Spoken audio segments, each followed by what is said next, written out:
Hi dears, എല്ലാവർക്കും നമസ്കാരം. മൗനരാഗം സീരിയലിൻ്റെ നാളത്തെ പ്രമോ വിശേഷത്തിലേക്ക് എല്ലാവർക്കും സ്വാഗതം കേട്ടോ. അങ്ങനെ നമ്മുടെ മനോഹർ വയ്യാണ്ട് കിടക്കുന്ന കിരണിനെ കാണാനായിട്ട് അവരുടെ വീട്ടിലെത്തുക. അപ്പോൾ കല്യാണിക്ക് തീരെ ഇഷ്ടമല്ലെങ്കിലും മനു നല്ല പുള്ള ചമഞ്ഞ് അവിടെ നിന്ന് അങ്ങ് തകർത്ത് അഭിനയിച്ചുകൊണ്ടിരിക്കുക. എന്നാലും എങ്ങനെ നടന്ന മനുഷ്യനാ, ഇങ്ങനെയൊക്കെ ആയിപ്പോയല്ലോ, ഇനിയിപ്പോൾ എന്ത് ചെയ്യാനാണെന്നൊക്കെ ആലോചിച്ച് ഇവൻ വലിയ സഹതാപം നടിച്ച് നിൽക്കുമ്പം നമ്മുടെ കല്യാണിക്ക് തീരെ അതങ്ങ് ഇഷ്ടപ്പെടുന്നില്ല. അതെ, നിൻ്റെ മനസ്സിലിപ്പോൾ എന്താ ഓടി കളിക്കുന്നതെന്നൊക്കെ എനിക്ക് മനസ്സിലായി. എൻ്റെ കിരണേട്ടൻ ഇങ്ങനെ കിടക്കുകയാണെങ്കിലും എൻ്റെ കൈക്ക് യാതൊരുവിധ കുഴപ്പവും ഇല്ല. നീ ഇനിയും പെമ്പിള്ളേരുടെ പിന്നാലെ നടന്ന് അവരുടെ ജീവിതം തകർക്കാൻ നോക്കുകയാണെങ്കിൽ നീ അനുഭവിക്കാൻ പോകുന്നതേ ഉള്ളൂ എന്ന് പറഞ്ഞു. ഇത് കേട്ടതും നമ്മുടെ മനു, പിന്നെ എന്താ അനുഭവിക്കാനാ, നിൻ്റെ ഭർത്താവിൻ്റെ ആരോഗ്യത്തിൻ്റെ അത്രയൊന്നും നിനക്ക് എന്തായാലും ആരോഗ്യം ഇല്ലല്ലോ കല്യാണി. അവനെ കൊണ്ട് ഇനി ഒരു ചുക്കും ചെയ്യാൻ പറ്റില്ല. ഞാൻ ആ രീതിയിൽ തന്നെ തുടർന്നു പോവും. എൻ്റെ പൊന്നുമോളെ, ഞാനൊരു പുളിങ്കൊമ്പ് കണ്ടെത്തിയിട്ടുണ്ട്, അവിടെ ഞാൻ എന്തായാലും കൂട് കൂട്ടും എന്നുള്ള രീതിയിലൊക്കെ ഇവൻ ആലോചിച്ചുകൊണ്ട് നിൽക്കുക.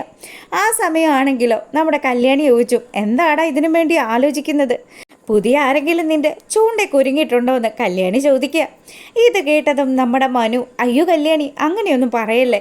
ഞാനേ ഇനി സരയുൻ്റെ മാത്രം ഭർത്താവായിട്ട് അവളുടെയും കുഞ്ഞിൻ്റെയും ഒക്കെ കാര്യം നോക്കിയിട്ട് അങ്ങനെ ജീവിക്കാമെന്നാണ് വിചാരിച്ചിരിക്കുന്നത്. പിന്നെ അറിയാലോ, ഞാൻ ഇങ്ങനെ ഒരു സ്ഥലത്ത് നിന്നിട്ടില്ല എന്ന്. അതുകൊണ്ട് തന്നെ എനിക്ക് ആ കുഞ്ഞിനോടൊരു പ്രത്യേക സ്നേഹമൊക്കെ ഉണ്ട്. ഇത് കേട്ടതും നമ്മുടെ കല്യാണിക്ക് ഇവൻ്റെ എല്ലാ കള്ളത്തരങ്ങളും അറിയാവുന്ന കല്യാണിയാണ്. അപ്പോൾ അതുകൊണ്ട് തന്നെ അവളിങ്ങനെ ആലോചിച്ചു, നാളെയാണല്ലോ വന്ദനയുടെ ബർത്ത്ഡേ, അതുകൊണ്ട് തന്നെ ഇവൻ കാര്യമായിട്ട് എന്തെങ്കിലും സമ്മാനം വാങ്ങിച്ചു കൊടുക്കാണ്ടിരിക്കില്ല. ഇവനെപ്പോലെ ഒരു ഭൂലോക ഫ്രോഡിനെ തൻ്റെ ജീവിതത്തിൽ കണ്ടിട്ടില്ലല്ലോ എന്നൊക്കെ ആലോചിച്ചുകൊണ്ട് കല്യാണി നിൽക്കുക.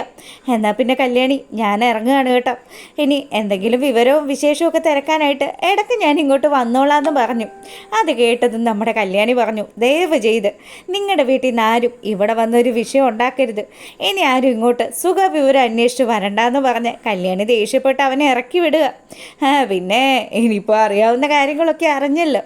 അവൻ കിടപ്പിലായെന്നും അവൻ്റെ ഓർമ്മ നഷ്ടപ്പെട്ടെന്നും അറിഞ്ഞ മനോഹറിൻ്റെ മനസ്സിൽ ഒന്നല്ല 1000 ബ്ലഡുകൾ ഒരുമിച്ച് പൊട്ടിക്കൊണ്ടിരിക്കുക.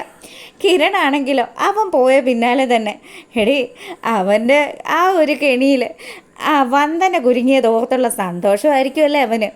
എന്തായാലും എൻ്റെ പൊന്നുമോളെ കല്യാണി, നീ നിൻ്റെ കൂട്ടുകാരികളും കൂടി ഒപ്പിച്ചു വയ്ക്കുന്നത് നല്ല ഒന്നാം തരം ഒരു പണിയാണ്. മനോഹറിനെ പോലെയുള്ള ഒരു സ്ത്രീലമ്പടന് ഇതിലും വലിയൊരു ശിക്ഷ കിട്ടാനില്ല എന്നൊക്കെ നമ്മുടെ കിരൺ ഇങ്ങനെ പറയുക. കിരണേട്ടാ, അവൻ നാളെ എന്തായാലും അത്യാവശ്യം നല്ലൊരു എമൗണ്ട് അവളുടെ ബർത്ത്ഡേക്ക് വേണ്ടിയിട്ട് ചിലവാക്കുമെന്നുള്ള കാര്യത്തിൽ ഒരു സംശയവും ഇല്ല. ആ സരയുനെ പറ്റിച്ച കാശില്ലേടി, കുറച്ചൊക്കെ അങ്ങനെ പോട്ടെ എന്ന് കിരൺ പറയുക. അപ്പോഴും നമ്മുടെ കിരണിന് വലിയ മടുപ്പ് തോന്നുന്നുണ്ട്. കുറേ ദിവസമായി ഞാനിവിടെ ഇങ്ങനെ കിടക്കുകയല്ലേ, പുറത്തൊന്നും പോകാനും പറ്റുന്നില്ല. ആ ഒരു സങ്കടത്തിൽ കിരൺ ഇങ്ങനെ കിടക്കുക. ഈ സമയമാണെങ്കിൽ ബർത്ത്ഡേയുടെ കാര്യങ്ങളിൽ അണിഞ്ഞൊരുങ്ങിക്കൊണ്ടിരിക്കുകയാണ് നമ്മുടെ വന്ദനയ്ക്ക് കൂട്ടായിട്ട് നിതയും അതുപോലെ ജുബാനിയും ടീമും ഒക്കെ ഉണ്ട്. അപ്പം നിഷയൊക്കെ പറഞ്ഞു, അവൻ എന്തായാലും ഇന്ന് വരുമല്ലോ, പ്രത്യേകം പറഞ്ഞ സ്ഥിതിക്ക് അവൻ എന്തേലും കനത്തിൽ മേടിച്ചുകൊണ്ട് വരും. അവൻ വരുമ്പോഴത്തേക്കിനും അവനോട് നല്ല സ്നേഹമായിട്ട് തന്നെ നിൽക്കണം കേട്ടോ.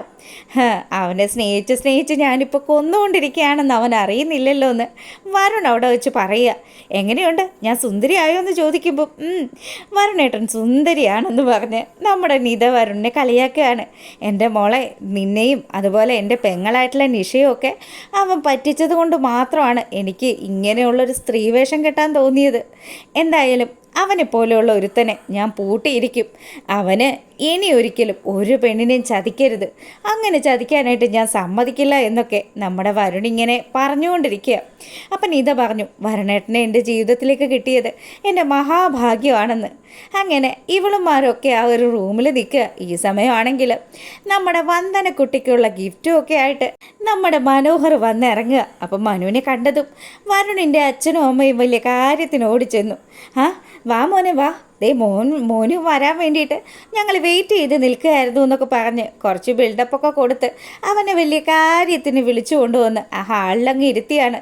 ഈ സമയമാണെങ്കിൽ എപ്പോഴും വരുന്നത് പോലെ തന്നെ നമ്മുടെ വന്ദന ചെറിയ നാണത്തോടു കൂടി മനുവേട്ടന് കുടിക്കാനുള്ള ആ ഒരു ഡ്രിങ്ക്സും ഒക്കെ ആയിട്ട് നാണം കുണുങ്ങി വരിക. ഇവളെ കണ്ടതും എന്തൊക്കെ വന്നാലും തൻ്റെ ജീവിതത്തിലെ ശുക്രനാണല്ലോ ഈ നിൽക്കുന്നത്, എന്തായാലും ഇവളെ സന്തോഷിപ്പിക്കുക തന്നെ ബാക്കി കാര്യമൊന്നും പറഞ്ഞ് അവൻ അവിടെ അങ്ങനെ ഇരിക്കുക. അങ്ങനെ അവിടെ ആ കാര്യങ്ങളൊക്കെ നടക്കുമ്പോൾ നമ്മളെ കാണിക്കുന്നത് നമ്മുടെ കാർത്തികയെ വിളിച്ച് ഭീഷണിപ്പെടുത്തുന്ന നമ്മുടെ ഗംഗാപ്രസാദിനെയാണ് കേട്ടോ.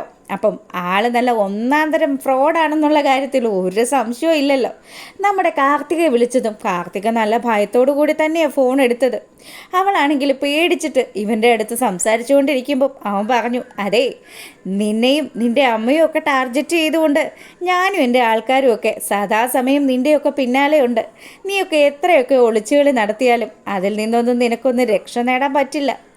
അതിന് ഞങ്ങൾ എന്ത് തെറ്റ് ചെയ്തെന്നാ നിങ്ങളീ പറയുന്നതെന്ന് കാർത്തിക തിരിച്ചു ചോദിച്ചതും, അതെ, നീയൊന്നും ഒരു തെറ്റും ചെയ്തില്ലേ, നിനക്കൊക്കെ അറിയില്ലേ, ദേ എൻ്റെ അച്ഛൻ്റെ സ്വത്തുക്കളാ നിൻ്റെ അമ്മയും നീയും ഒക്കെ കൂടി കൈക്കലാക്കി വെച്ചിരിക്കുന്നത്. അത് ശരിക്കുള്ള അവകാശം ഞാൻ തന്നെയാണെന്ന് കൂടി ഗംഗാപ്രസാദ് പറയുക. ഇത് കേട്ടതും കാർത്തിക പറഞ്ഞു, അത് ഏട്ടൻ്റെ സ്വഭാവം കൊണ്ടല്ലേ അച്ഛനെല്ലാം ഞങ്ങളുടെ പേരിൽ എഴുതിയത്. ഹെടി, നീ എന്നോട് അധിക പ്രസംഗം പറയാനൊന്നും നിൽക്കണ്ടെന്ന് പറഞ്ഞ് അവൻ ദേഷ്യപ്പെടുന്ന സമയത്ത് നമ്മുടെ കാർത്തികയ്ക്ക് നല്ല ടെൻഷനായി. നീയൊക്കെ എവിടെ പോയി ഒളിച്ചിരുന്നാലും നിൻ്റെയൊക്കെ പിന്നാലെ തന്നെ ഞാൻ ഉണ്ടടി. നീയും നിൻ്റെ അമ്മയും ഒക്കെ ഈ നാട്ടിൽ തന്നെ ഉണ്ടെന്ന് എനിക്കറിയാം. എന്തായാലും നിന്നെയും നിൻ്റെ അമ്മയും ഒന്നും ഞാൻ വെച്ച് പൊറപ്പിക്കില്ല എന്നൊക്കെ പറഞ്ഞ് ഇവൻ കൊട്ട ഭീഷണി മുഴക്കുമ്പോഴത്തേക്കിനും കാർത്തിക ഭയന്ന് ഫോൺ വയ്ക്കുക. ഇനി ഒരേ ഒരു മാർഗ്ഗമേ ഉള്ളൂ, എന്തായാലും കിരണിനെയും കല്യാണിയെയും വിവരം അറിയിക്കുക, എത്രയും പെട്ടെന്ന് അവരുടെ അടുത്ത് പോയി സേഫായിട്ട് നിൽക്കുക. അങ്ങനെ കാർത്തിക കിരണിനെ വിളിക്കുക. ഈ സമയമാണെങ്കിൽ കിരൺ ഫോൺ എടുത്തു കാർത്തികയോട് ചോദിച്ചു, എന്താ കാർത്തിക, എന്താ നിൻ്റെ സൗണ്ടിലൊരു വല്ലായിക? അതെ കിരണെ, എന്നെ ഇപ്പം എൻ്റെ ചേട്ടൻ വിളിച്ചായിരുന്നു, ഗംഗാപ്രസാദ്. എന്ത് പറഞ്ഞു? അതെ, അയാൾ ഇവിടെ തന്നെയുണ്ട്, എന്നെയും അമ്മയും കൊല്ലുമെന്നൊക്കെയാണ് പറയുന്നതെന്ന് പറഞ്ഞതും നമ്മുടെ കാർത്തികയുടെ ആ ഒരു പേടിയും കാര്യങ്ങളും ഒക്കെ മനസ്സിലാക്കിയ കിരണാണെങ്കിൽ അവൻ്റെ ഫോട്ടോ ഉണ്ടെങ്കിൽ നീ ഒന്ന് എനിക്ക് അയക്ക്, ഞാൻ അച്ഛൻ്റെ ആൾക്കാർക്ക് സെൻഡ് ചെയ്ത് കൊടുക്കാമെന്ന് പറഞ്ഞു. അങ്ങനെ നമ്മുടെ ഗംഗാപ്രസാദിൻ്റെ ഫോട്ടോ കിരണിൻ്റെ ഫോണിലെത്തുകയാണ്. അപ്പോൾ ഇവിടെ ഈ കാര്യങ്ങളൊക്കെ നടക്കുന്നതൊന്നും അറിയാതെ തന്നെ ഗംഗാപ്രസാദും ജെറിയും ഒരാളാണെന്ന് നമ്മുടെ കല്യാണിയും കിരണും മനസ്സിലാക്കി കഴിഞ്ഞു. അപ്പം ഇതൊന്നും അറിയാണ്ടാണ് ജെറി അങ്ങോട്ട് കയറി വരുന്നത്. പുള്ളി നമ്മുടെ കിരണിൻ്റെ അടുത്ത് ചെന്നിട്ട് വലിയ കാര്യത്തിന് സംസാരിച്ചു കേട്ടോ.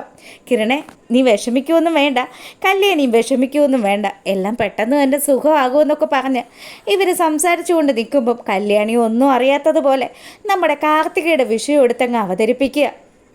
തനിക്കൊരു ചേച്ചിയുണ്ടെന്നും ആ ചേച്ചിയുടെ സഹോദരൻ വലിയൊരു ഗുണ്ടയാണെന്നും ഒക്കെ പറയുമ്പോൾ ഇവനാണെങ്കിലോ ആ സഹോദരനാണല്ലോ യഥാർത്ഥത്തിൽ ആ സ്വത്തുക്കളുടെയൊക്കെ യഥാർത്ഥ അവകാശി എന്നുള്ള രീതിയിലൊക്കെ സ്ഥാപിക്കുന്നതും.